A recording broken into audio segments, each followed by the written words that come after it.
This is Brent Grover speaking from Evergreen Consulting for advanced supply chain software powered by IBIS. This month's topic is expanding your footprint, so we're talking about geographic markets. And this week's conversation is part 2. But before we start talking about in-market acquisitions, which is this week's topic, I want to recap a question I asked last week, which is what is your approach at your wholesale distribution business for geographic expansion? Are you thinking of expanding into targeted areas? Do you have a plan to expand into those areas?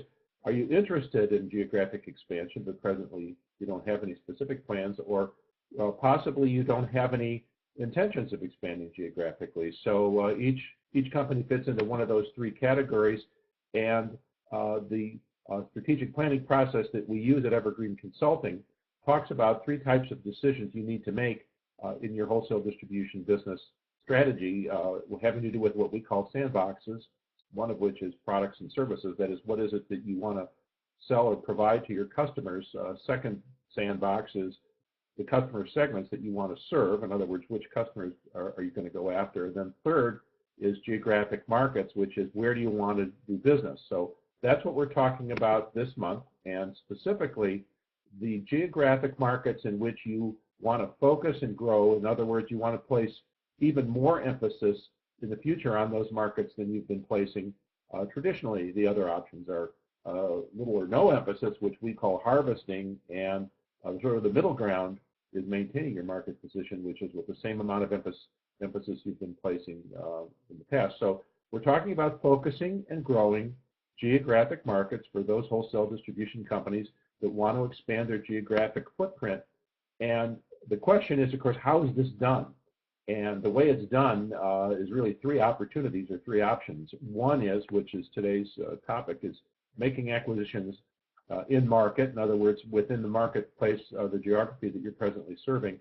The second option, which we'll talk about next time, is expanding into adjacent markets. And then the third choice is expanding into totally new geographic markets. But today we're focusing on in-market acquisitions, which typically are done to intensify local market presence. But you might conclude that this is really just a defensive move intended to discourage competitors from entering the market or discourage other competitors from expanding within the market, assuming they're already there. But I would also say that in-market acquisitions can be a very effective offensive strategy, because gaining the dominant position in a market gives you some significant advantages. One is pricing leadership in that marketplace.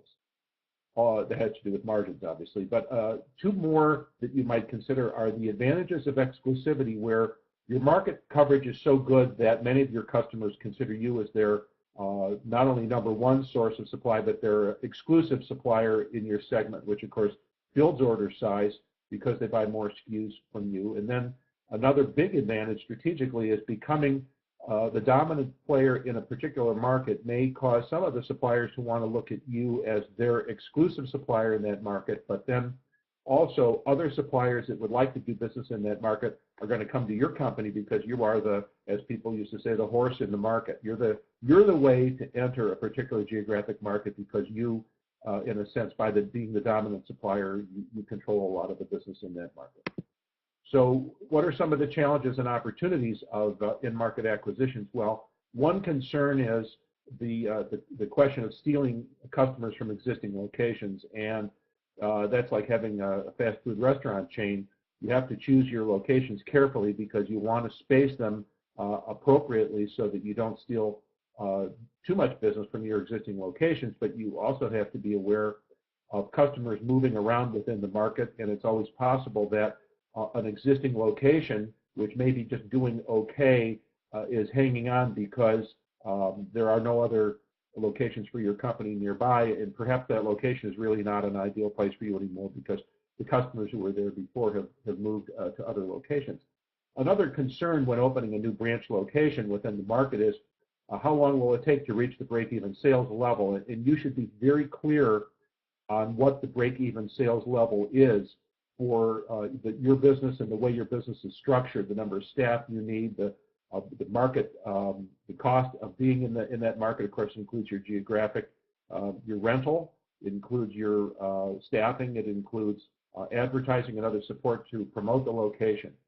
Also, you could consider the option of acquiring a local competitor, a smaller company that could be, if you will, tucked into your business, whereby they have a location that would be good for you, but all of their central services, all of their support services could be absorbed into your base operation. Or possibly you would combine one of your nearby branches with their branch into which of those two locations is the preferable one.